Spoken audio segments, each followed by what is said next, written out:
Thank you very much, Lawrence, for joining us again. Although Lawrence doesn't need very much introduction, I'm still going to give him one. So Lawrence Freedman has been described as the Dean of British Strategic Studies. He's Emeritus Professor of War Studies at King's College London, a Fellow of the British Academy, awarded the KCMG in 2003, and elected to the American Academy of Arts and Sciences, and was a member of the Chilcot Inquiry into Britain and the 2003 war. Lawrence has written numerous books on post-World War II war on strategic studies, including the Cold War, as well as the official history of the Falklands War, and more recently, Ukraine and the art of strategy.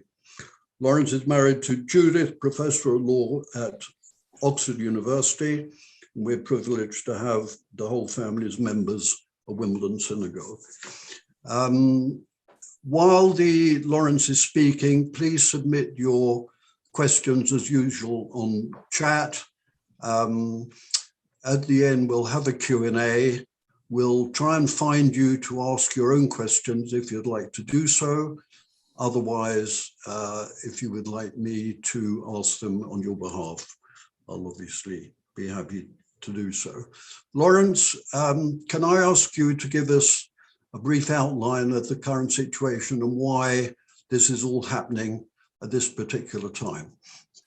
I'll try, Michael, and it's how brief I'll be, I'm not sure, because it's quite complicated. But let me start. The crisis that we're talking about is one of the most unusual that I've followed, and I've followed a number over my career. And it's unusual for this reason. It's been generated by a movement of troops, one of the largest movements of troops we've seen in Europe, certainly since the end of the Cold War. Large numbers of Russian forces have moved close to the border with Ukraine, and also now there's quite a large chunk in Belarus, which is also has its own border with Ukraine. Estimates vary, but we're talking about 135,000 troops, which is a lot, although I shall point out later, not an unlimited amount. So the starting point is that we've got a massive movement of troops. And from that, many people are drawing inferences and making speculation about what Putin is doing or claims to be doing. So there's a whole analysis from think tankers to government officials who argue that the only reason that you could have a force of that size is to mount an invasion of Ukraine of some sort, that it would be, that this could be anything from the areas close to the border with Russia, which are already occupied by separatists, to a full-scale invasion, even trying to take Kiev, the Ukrainian capital. The Americans, British, Canadians have all reduced their embassy staff, and they've all spoken, these three countries, probably more in more alarming terms than others. Others accept the seriousness of the situation, but are not sure it's as serious as they are suggesting. At the same time, the Russians are saying they're not, have got no intention to invade. They have no aggressive intent. And indeed, Putin said yesterday, after meeting Viktor Orban of Hungary, who's his sort of Trojan horse within NATO, that if anything, it was the West was trying to goad him into war, to draw Russia into war.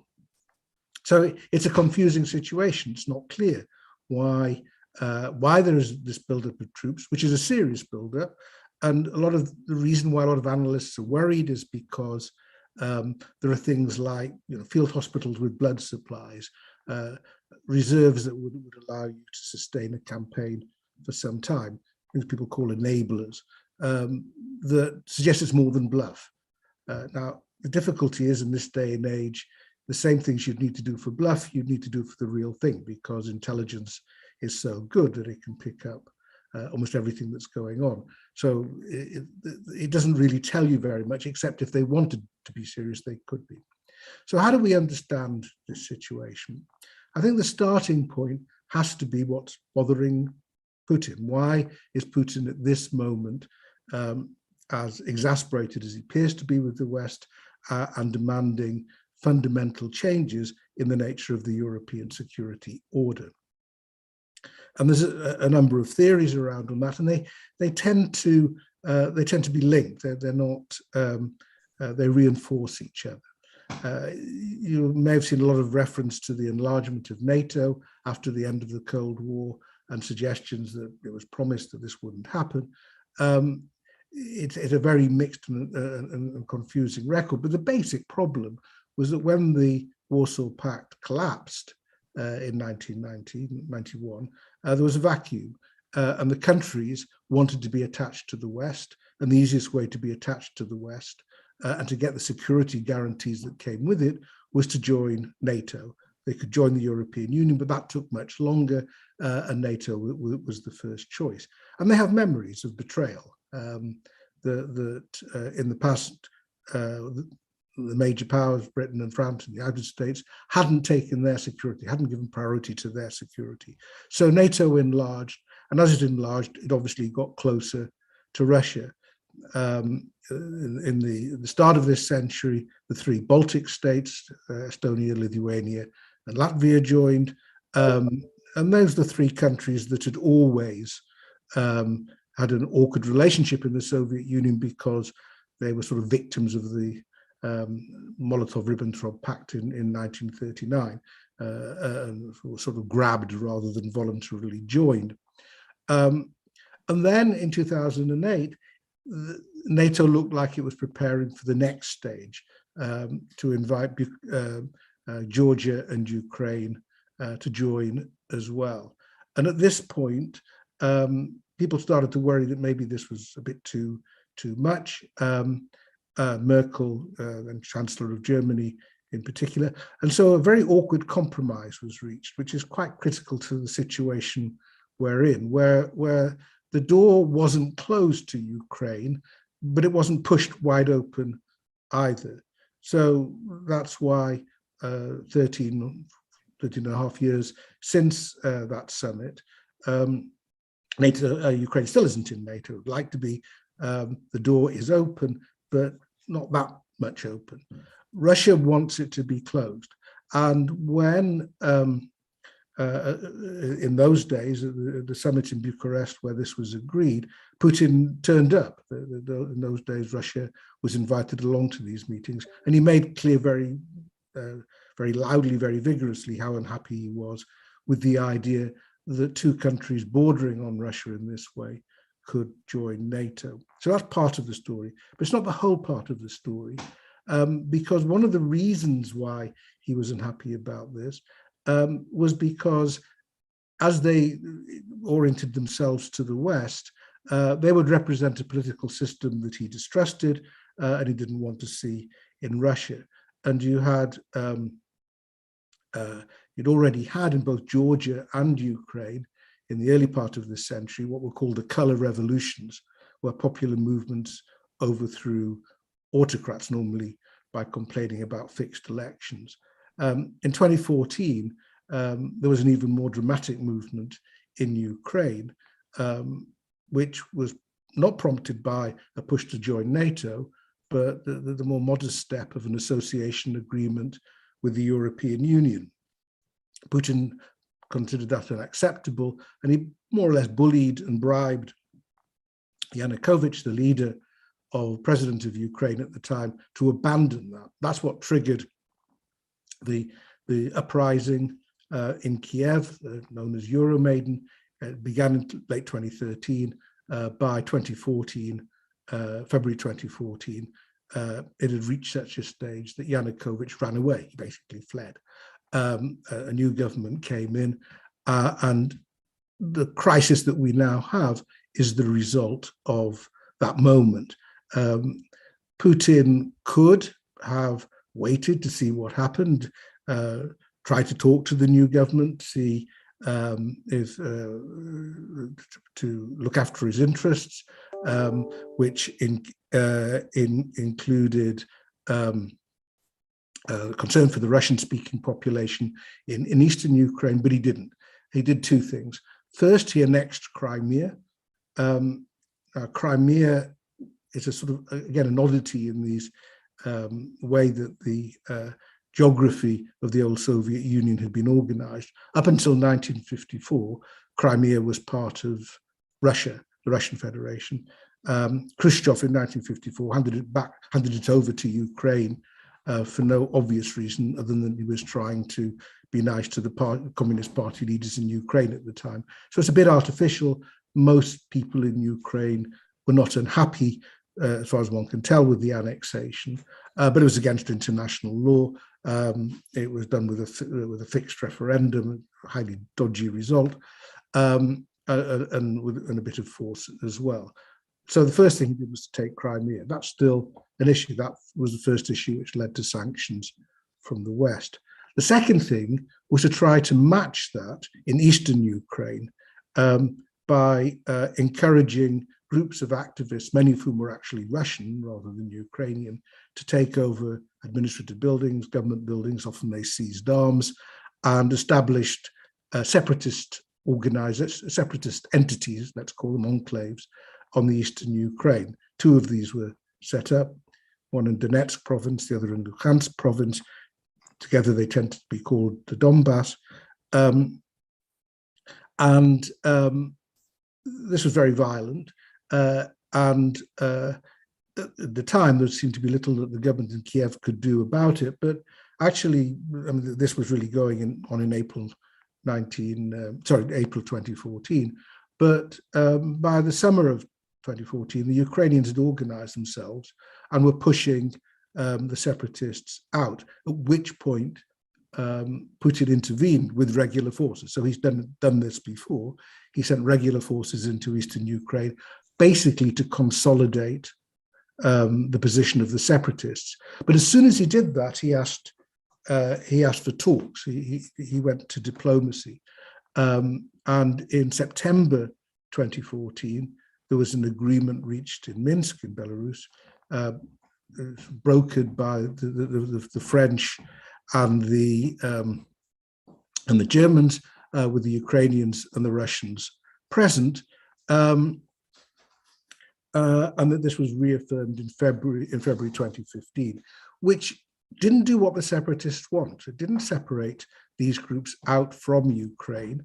It kept them in Ukraine. The idea was that the Russians would withdraw, but there would be a new constitutional arrangement that would essentially give these groups a veto over the policies of the Ukraine government. More complex than that, but that's basically what it came down to, that they would be able to veto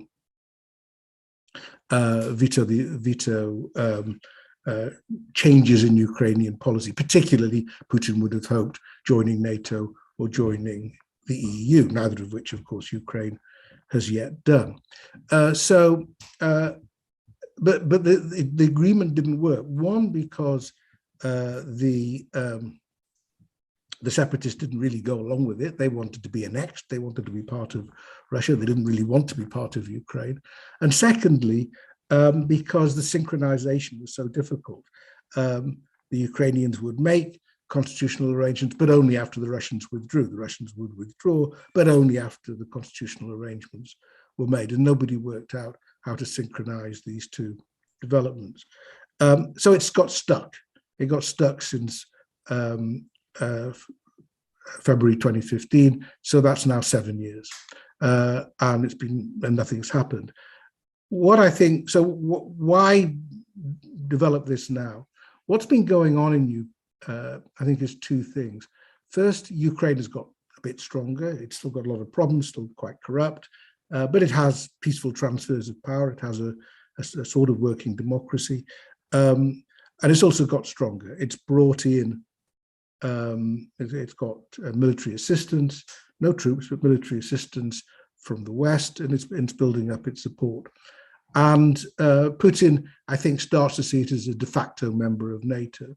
Meanwhile, Putin has had to pay the bills for the Donbass, for Donetsk and Luhansk, and so they become sort of de facto parts of Russia. They've been given Russian passports, subsidized by Russia. And the consequence of that is that you've got a situation which I think to Putin doesn't seem that tenable. You've also got to keep in mind that over the past year, you've had two popular movements against partners of Russia in Belarus and Kazakhstan. The Kazakhstan one was more moderate, didn't last very long, but the Belarusian one was a big deal and has been repressed. And one of the things there's one argument that what's going on at the moment is that as much as Putin's concerned about Ukraine, what he's doing is trying to tie Belarus to Russia, and that's why so many troops have gone in. So this explains why he's bothered. If he wants to push, he's pushed not, and this again is one of the difficulties of trying to read this crisis.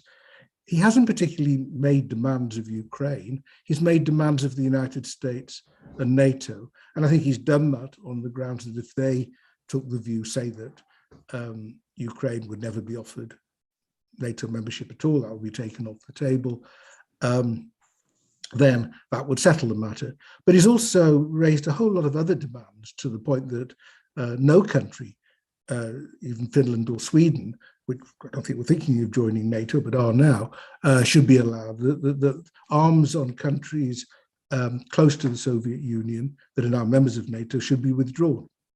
So he made very wide-reaching demands that nobody really takes very seriously. So that leaves us with two questions. Does he really think he can solve this problem by force of arms? Is there a diplomatic way out? I think it's very difficult for him to have a good military invasion. You know, goodness knows, we've had enough experience ourselves of the problems of toppling regimes and trying to replace them with something else. Ukraine's a big country. It's the size of France, it's got the smaller population, but well over 40 million, and very hostile to Russia. So the idea that with 100,000 troops, you can occupy and put in a puppet government and sustain that position for any length of time seems preposterous. And I don't think Putin really believes that would be the case, but he certainly disposed his forces so they could do it. They could try. And you know, one of the issues here is, you know, trying to get into Putin's mindset. I think Putin is a risk taker, but I don't think I think he calculates as well, and I think that's not a difficult calculation to make. But there are other things he could do if he wanted to use armed force. Either concentrate just on the separatist areas and bring them into formally into Russia, or some have argued take a swathe of territory from Kharkiv to Odessa, if you have any maps of Ukraine in your head, which is an area that's been called Novorossiya, which was a chunk taken by Catherine the Great, and which Putin clearly thinks is much more naturally part of Russia than part of Ukraine. The western part of Ukraine was not considered Ukraine until after the First World War. Again, you always have to remember, talking about this part of the world, how fluid the borders and the boundaries have been. So there are his military options. I don't think any of them are particularly good. And it's not clear why they would give him a better security situation. But he hasn't, and as I've said, he said he doesn't intend to do it. But on the other hand, he's made demands, and he's demanded satisfaction and spoken of military technical means being applied if they're not satisfied. So what's been happening diplomatically? Two separate things have been going on. First, there's been a question of giving support to Ukraine itself. On this, the UK, as it happens, has taken a pretty forward position. with the NATO countries in sort of Northern Europe, with the Baltic countries, with Poland, and sent them weapons and some trainers, not British troops, but fortifying the area. Biden is sending troops again to the area, but not into Ukraine itself. And there's been packages of sanctions have been discussed that would drop almost as soon as Russian forces moved into Ukraine. So there's a sort of coercive diplomacy developed to deter Russia from doing anything more and to bolster Ukrainian confidence. The other part of it is try to see if there's a diplomatic way out of this. There were a whole series of meetings a couple of weeks ago between American officials and Russian officials. Then Russian officials went to talk to NATO, then at the Organization of Security and Cooperation in Europe, which is a pan-European body. None of this made much progress. But I think what one can now see are two serious strands of activity. The first is an exchange of papers between the US and Russia, which basically concedes very little either way. On the other hand, there are some things on arms control, confidence building measures, where you might have conversations and you might be able to have reassurances. And also you could do things like have much better representation of the Russians in Brussels, of NATO in Moscow, and so on.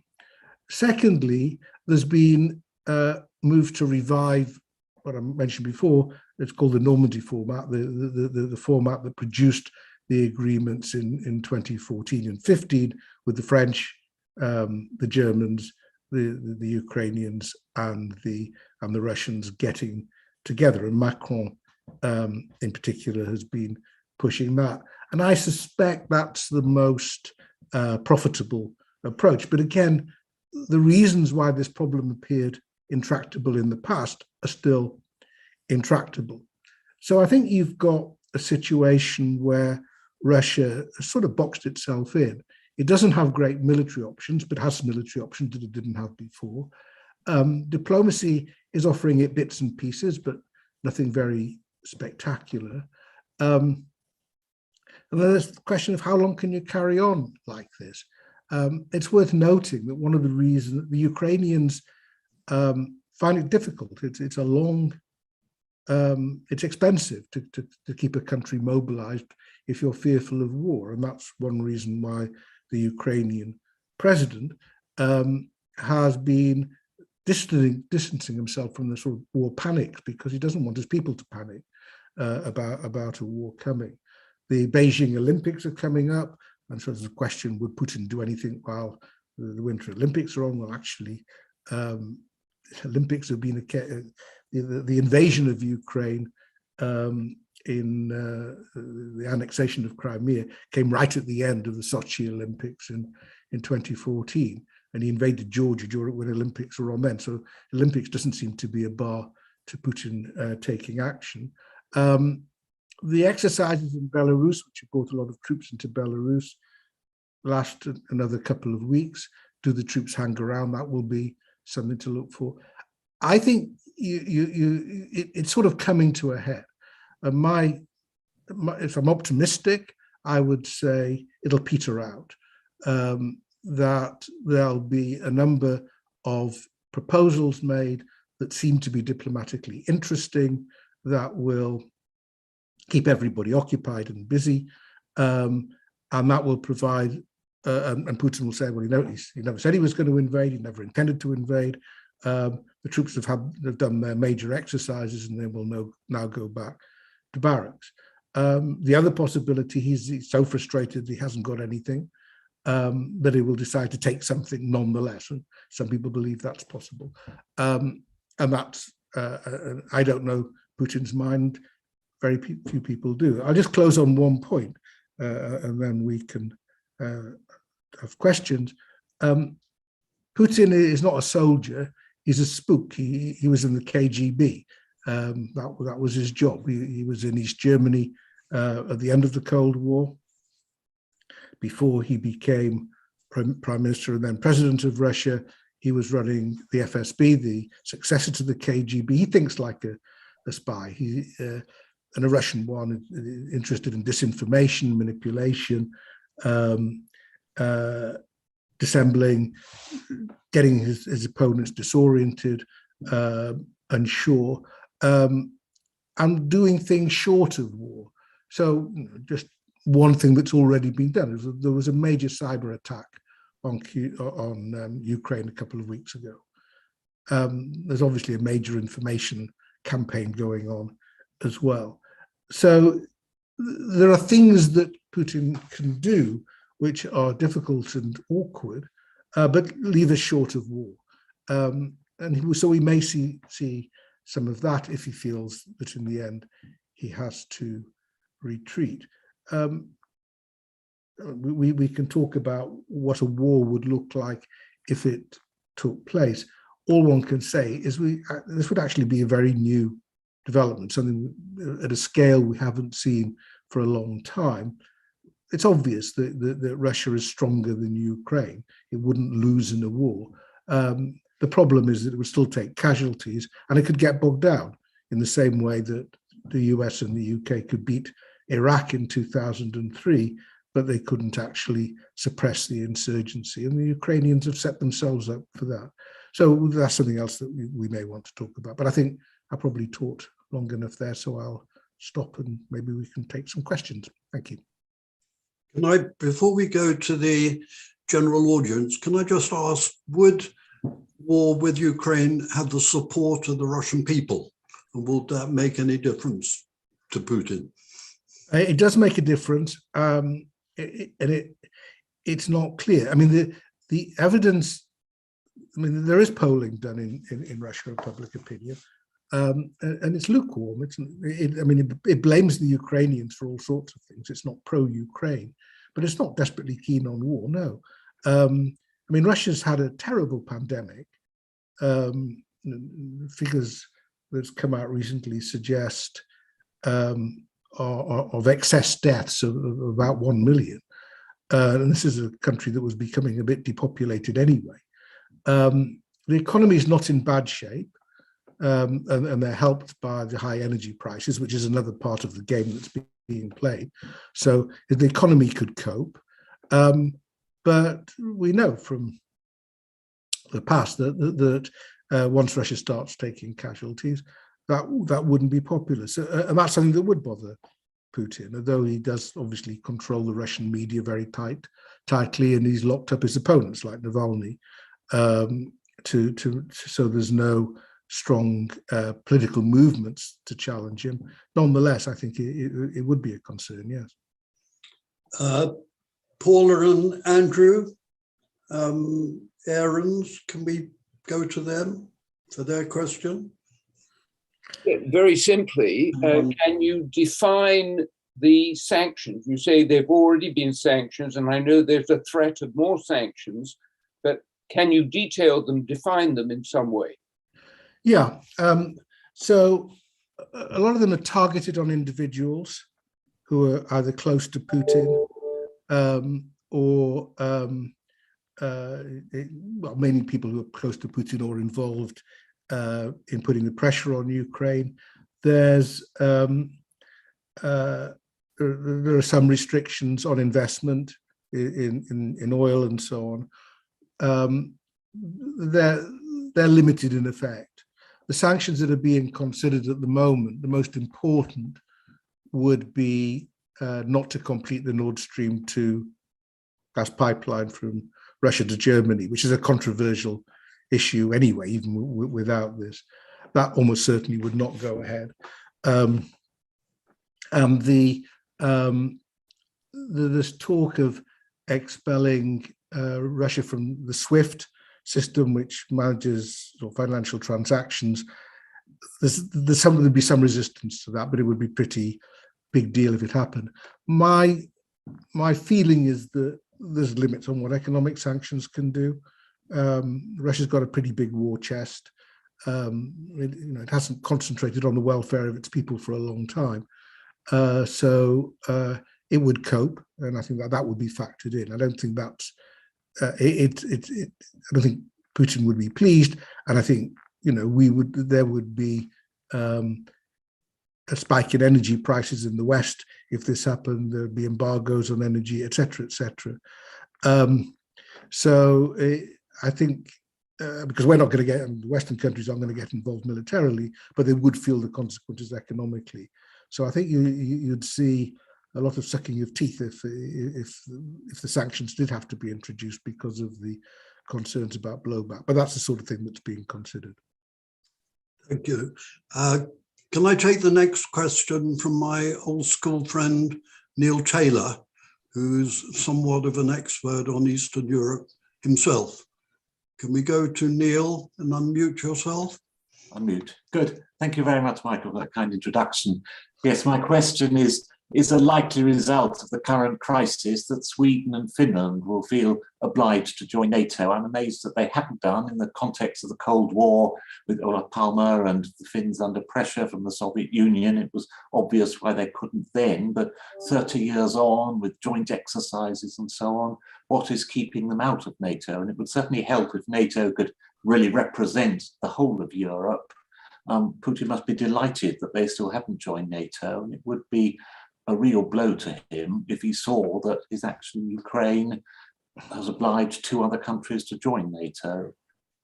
Well, can I combine that with another question, Lawrence? Is it really realistic that Ukraine would ever become part of NATO? Yeah, they're 2 different. Yeah, so actually there's 3 questions because Sweden, Finland are different, and so Finland, one of the few countries to have had its own little war with Russia, with the Soviet Union, which it did rather well. It had a successful war in that. It was quite, and the Russians remember that. But it borders, and it's always been a bit careful about Russia. Sweden is almost a member of NATO. It does lots of exercises, and there's a lot of cooperation between NATO countries and Sweden, and it never really saw the need. But it's certain. I mean, there's nothing that makes you think you might want to do something than Russia telling you you can't. So in that sense, it's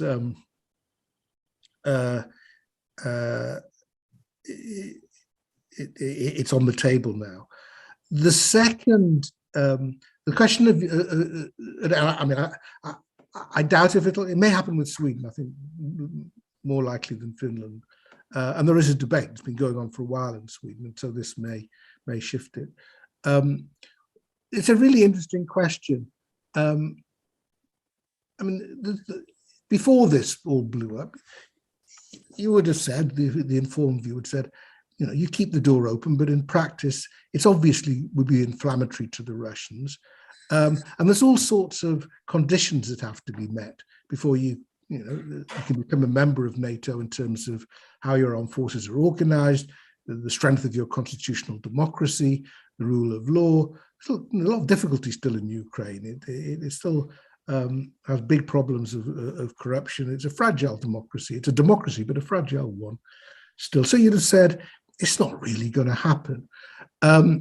So there's an argument, which you hear quite a bit of, is, well, if that's the case, why not just shut Putin up by saying, yeah, all right, we won't ever admit Ukraine? And it's a similar answer to to Neil's question.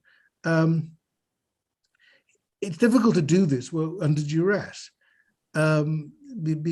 It seems like you're meeting a demand of Russia, which is in itself unreasonable. Ukraine's an independent sovereign country. It can choose its own alliances. Why should Russia decide for it? And anyway, it's still got a Russian occupation of Crimea and Russian interference to its east. So I think the view is that Russia should understand that it's unlikely, that its security interests are understood. But if it pushes, no, they're not going to be given a guarantee that it will never join.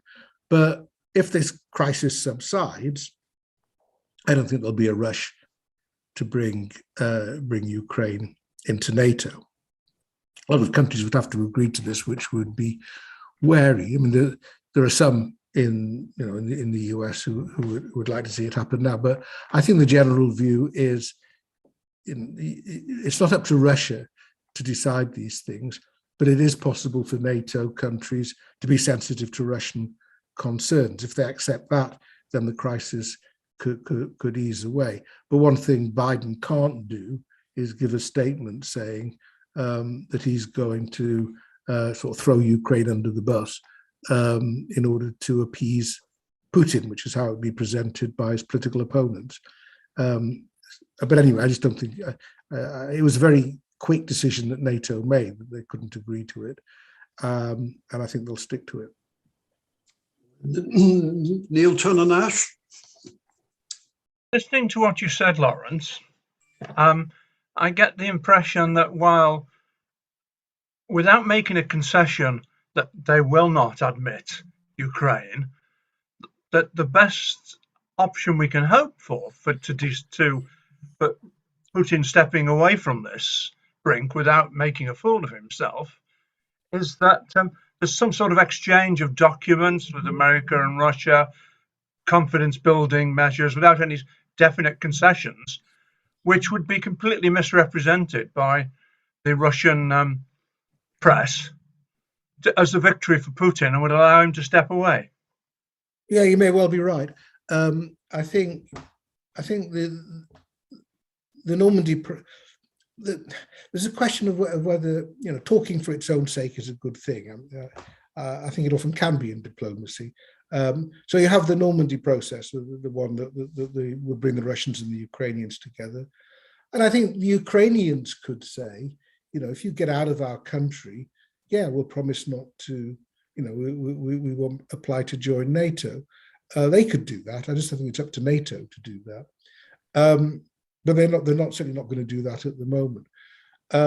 So yeah, I think it's the case that you could have, and there's already been an exchange of documents. They said they're going to talk more. You could set up new processes. All of these things are possible.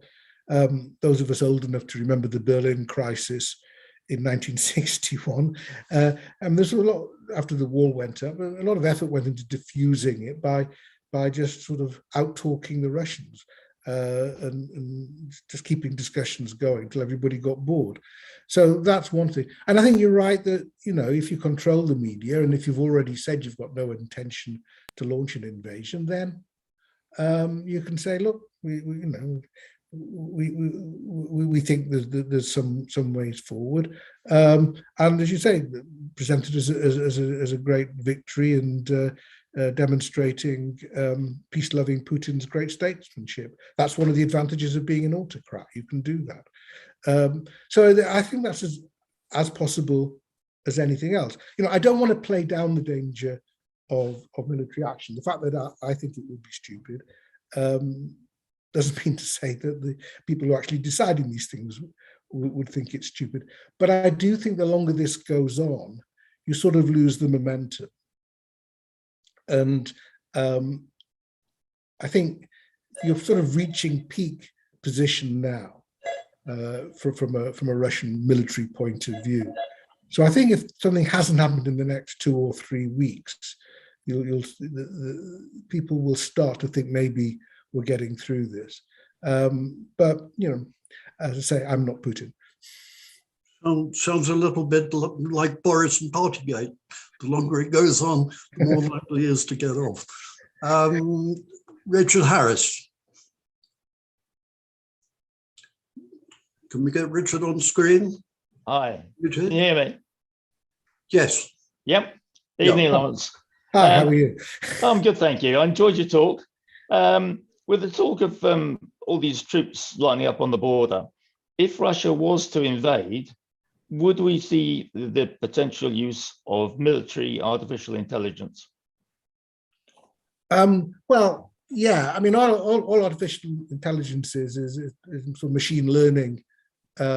so that you can do things quicker than you would otherwise have done it. And a lot of that's connected with intelligence.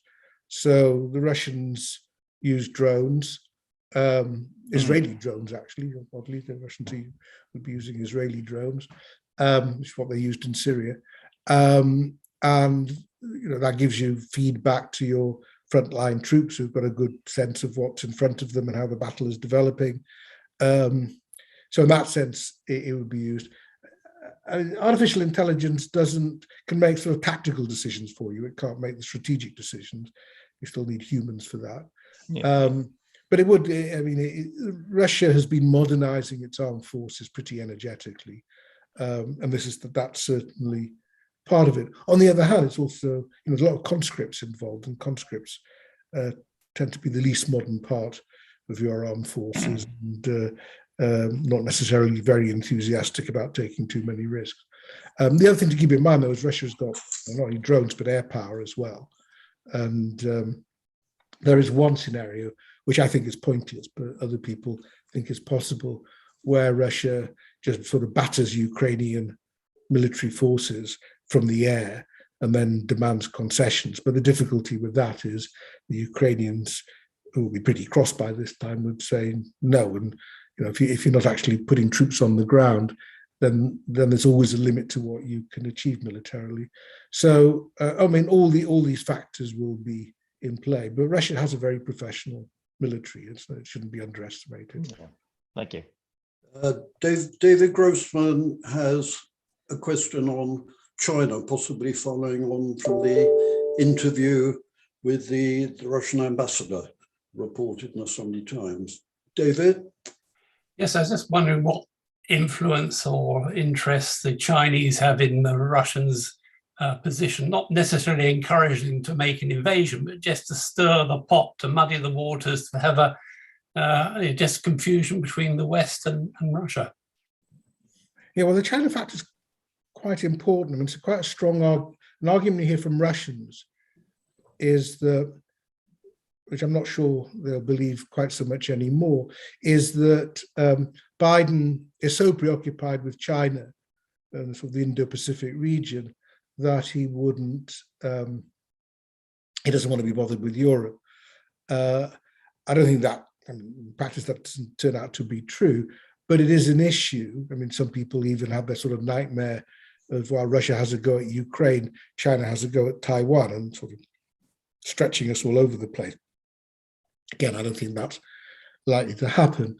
The Chinese, I think it's complicated. Russia and China have got closer. They're working much more closely together on a sort of anti-Western strategy than they did. You've got a much more autocratic government in Beijing now.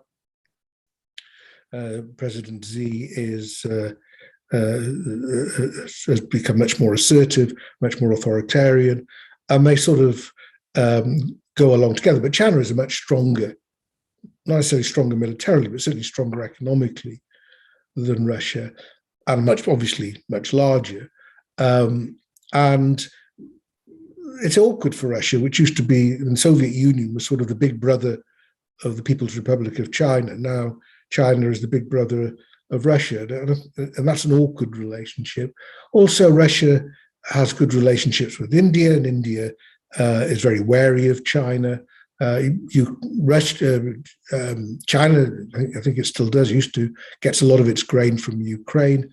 So I think China will give lukewarm support to Russia. Issue of whether or not if it comes to a Security Council vote, whether it uses its veto or abstains, as it did over Crimea. And so it'll be interesting to watch. And Putin is going to Beijing for the start of the Winter Olympics, so no doubt it'll be discussed there. So it's an important factor. I don't think it's decisive, but it's a reminder that this is being played out against a much more complex set of international relations. Thank you. We've had a question from David Lawson. Are the gas pipelines susceptible to sabotage or attack If so, what could be the effects? Well, they can just be turned off, which the Russians have done before. I mean, they don't need to sabotage them; they'll just turn them off, and that's a big issue. I mean, I think in West, I mean, one of the reasons we've got high energy prices at the moment is because Russia was fiddling with supplies. It's not the only reason, but it's one of the reasons. And I think that's meant to be a signal. So from our point of view, I think it's the area of greatest worry, and leads to questions about why have we left ourselves. I mean, UK is not that itself that dependent on Russian gas, but Germany certainly is, and most countries in the EU are. Not France, because it's got its nuclear power, but Germany abandoned nuclear power and will be badly hit. So it's the main threat hanging over Western Europe in this, and it's already there's been a little turn of the screw already, which could go worse. I mean, it blows back on Russia. It'd mean the end of Nord Stream. It would mean they lose the revenue. They need the revenue as well. So it's not an easy thing for them to do.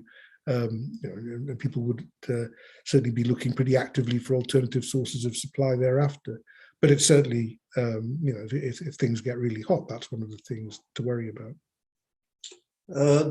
Just a question on NATO.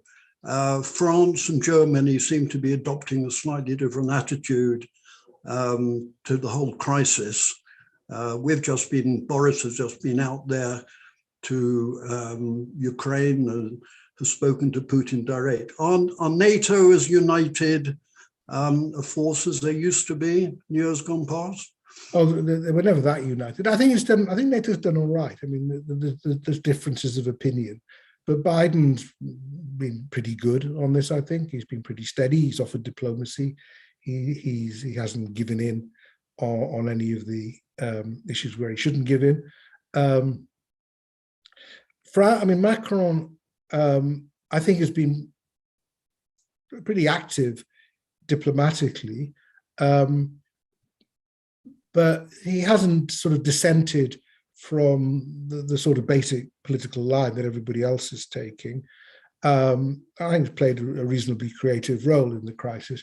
Germany's a different matter. It's got a new coalition, and you've got a divide in the coalition between the Greens, who provide the foreign minister, Baerbock, who's been actually quite hawkish. I mean, things you have to get used to in German politics is the Greens are quite hawkish on these matters, while Scholz, the new chancellor, social democrat, is less hawkish. So I think the German position has been unclear. You can find all different strands of opinion, and that's an issue. I mean, in the past, Merkel would have been in the middle of this, and though she's very cautious, she had authority, whereas I don't think Scholz has great authority at the moment on these matters. But by and large, I think the Americans have been leading the way quite effectively, and it's their diplomacy that matters really more than anybody else's. I mean, the Russians were quite dismissive today about the Brits, but the Ukrainians are singing "God Save the Queen," so it's. I think, and there's a new security pact that the UK has agreed with Poland and Ukraine, which will basically be training and assistance and so on. So I think we and this is not, I think, a distraction from Partygate. I think the policy was there some time ago of taking a sort of forward position, quite hawkish position, and left it to others to take the more dovish positions. Salian Feldman has got a question on a slightly different angle. Salian, can we bring her up? Also known as Brian in this case. I don't know if you know me. It's the age-old question. is it good for the Jews or is it bad for the Jews? Or in this case, putting the question more seriously, Israel is very much in between these two big powers. It's kind of a client state of the US, and as you pointed out, has closer links to Russia than is widely publicized. Where does that lead them? Well, in the event of course, Ukraine has a Jewish president and prime minister, which is worth keeping in mind. But it's true, Israel has kept good relations with Russia all through Syria's engagement, Russia's engagement in Syria, because it wants Syrian understanding when it beats up the Iranians in Syria, and also because there's a lot of Jews in Russia and a lot of Russian Jews in Israel. And that's also true with Ukraine. So I think Israel will be sitting this one out as much as it can. I don't think, I mean, it's not going to offer its good offices. I think it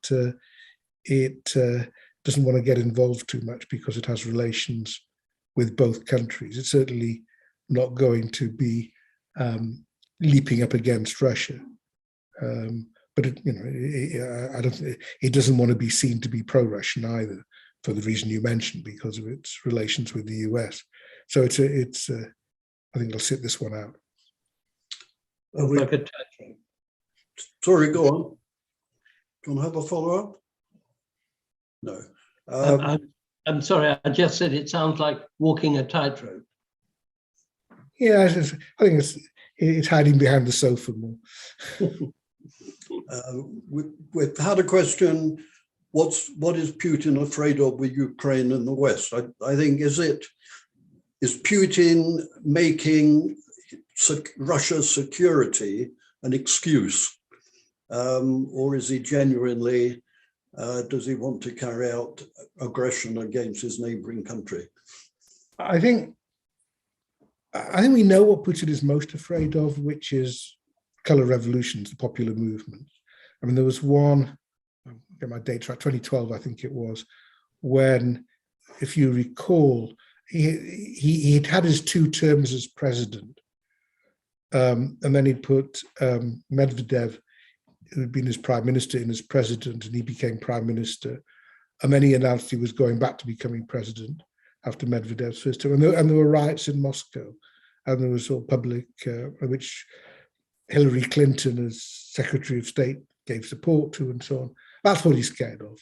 And Ukraine, you've seen in Georgia, in Ukraine, in Armenia, in a whole number of countries, autocratic governments have been pushed to one side by popular movements. Now, these movements can have their own problems thereafter, but that's what's happened. And we've seen with Belarus and Kazakhstan in the past year, the same thing going on. That's what he doesn't want more than anything else. I don't think he particularly expects NATO to suddenly launch an aggressive war against Russia. Maybe NATO can do more to reassure him on that point. But his view, and again, goes back to my point about him being a spook more than a soldier, is that these color revolutions didn't happen by accident. That they were encouraged by Western NGOs, by the CIA, by whoever, and they wouldn't have happened on their own accord. So that, I think, is a view he's got, that unless he's vigilant in all of this, the West will stir things up, and so it won't be, there'll be subversion rather than an invasion.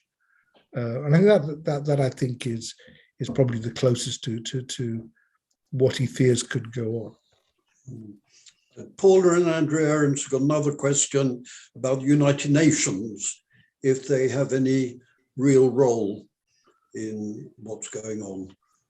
Well, the point is, of course, that Russia has a veto as a permanent member of the Security Council. So, sorry, I answered the question before you'd asked it. does the United Nations? No, I was well, anyway. Does the United Nations have any significant role? Yeah, there'll be, if Russia invades, there'll be a vote in the Security Council. It will, the last time on Crimea, it was, I think, there's 15 votes on the Security Council. I think 13 were opposed to Russia. Russia vetoed, so the vote fell, and China abstained. And that was that. Whether the thing to keep in mind is if there is big military action in Ukraine, there will be lots of refugees. There'll be lots of people running away, fleeing. There are already a lot of displaced people because of what happened in 2014. And the UN comes into its own then. I mean, the UN will be the one that will be tasked with trying to manage a refugee crisis. So in that sense, they could play a role, but not in terms of crisis management, not because of the Russian veto. When you see Ukrainians interviewed on the news, the majority of them don't seem to be running scared. The majority of them has come out with expressions like, we hope nothing is going to happen, but they seem to be much more circumspect than we are in the West. Do you think we're blowing it up to a greater extent than there's a risk of that? The Ukrainian view has hardened a bit in recent days. And that's partly, I think, because Zelensky risked getting too detached from the Americans and Brits, and he needs the Americans and Brits. And also, it looks danger of looking ostrich-like when all these forces are massing on your border to say nothing, don't panic, it's all fine. And you'll see a lot of interviews with Ukrainians saying, I'm signing up, I'll go into the resistance or whatever. So I think they take it seriously. It is a real problem, which Israel has had in the past, of staying on alert for a long time. It's expensive. People aren't doing their jobs properly. You're having to subsidize people hanging around at the front, and you're buying in more military equipment. It's an expensive business. And I think the Ukrainians don't want to give Russia an excuse. One thing I might have mentioned is that, and it goes back to the Putin as a spook point, that there could be a provocation. There's some talk that is something that's being planned, in which case the Russians would be reluctantly coming in to rescue their beleaguered compatriots on the other side of the border. So the Ukrainians have been really sort of walking on eggshells on this, doing their best not to give provocations, not wanting to give the Russians an excuse, and not being seen to panic. But there's a point, people always say about panicking is you don't want to be the first to panic, but you don't want to be the last either. So I think that they're having to watch the situation very carefully, and they're very dependent upon Western intelligence. I mean, they don't have the spy satellites and so on. So I think that it's in their interest to keep things calm, but it's not.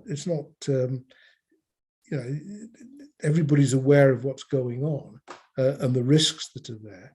And this is, in the end, if you put that many troops into that sort of position, even if you think it's that you just want to put a bit of pressure and intimidation, something can happen that has its own dynamic and starts to draw these forces in. And that I think is still one of the risks. So I think one of the things that the Ukrainians don't want to happen is to be caught up in some provocation. That's what happened to Georgia in 2008. They allowed themselves to take the initiative, and then the Russians came in and beat them up. And I think the Ukrainians are well aware of that risk.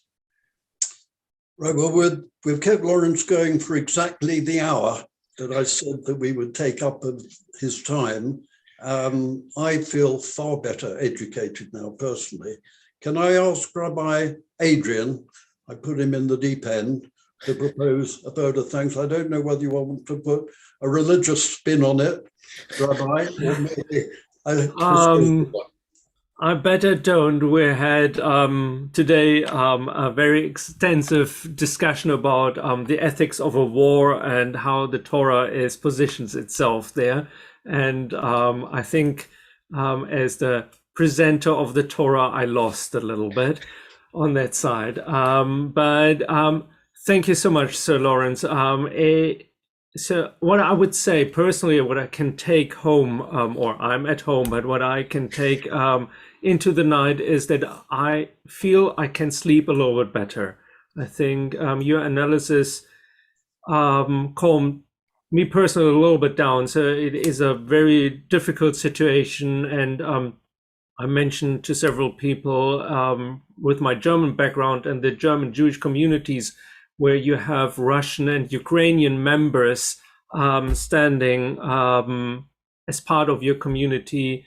I feel that many of my colleagues there are in a very difficult position to hold a community together. And so what you shared with us, I think, is something we can share even further, and say people that there is still a lot of space for diplomacy. And that what we could also read today in the press, that there is something more happening behind the scenes, as we can see, and that there is a chance that this will be fruitful, and even if it creates a status quo, which then provides a long-term perspective for the interests of Putin, which he perhaps sees historically as his realm, but also the interest of the people of the Ukraine and the neighboring countries, who also have, I think, a quite significant quest for security and stability. I agree with you 100% that Putin is someone who is clinging very much to his own power and his idea of politics. And I think in this matter, it's very interesting to see how Turkey, who is following him on his footsteps when it comes to establishing an autocratic system, is very quiet, as the, I think, second largest army within the NATO.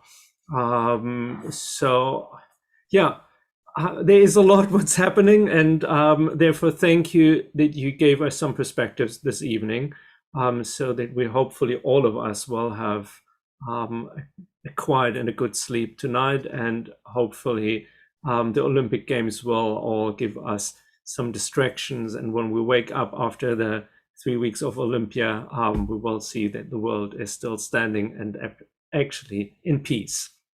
So thank you so much. Thank you, Rabbi. Just some thanks from me to the Rabbi and David Razroads, who have helped us with the technical hosting of the seminar, to Judy, as always, for helping us publicize the event.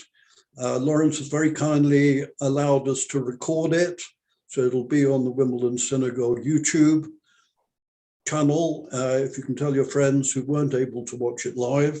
And all of you want to see it again. I think I will see it again, because I think there was an awful lot there to digest. But just from me, Lawrence, many thanks. You've never turned us down whenever we've asked you to appear, and we will be asking you plenty of times again, if we may. Thank you very much. Bye-bye. Good night, everybody. Right.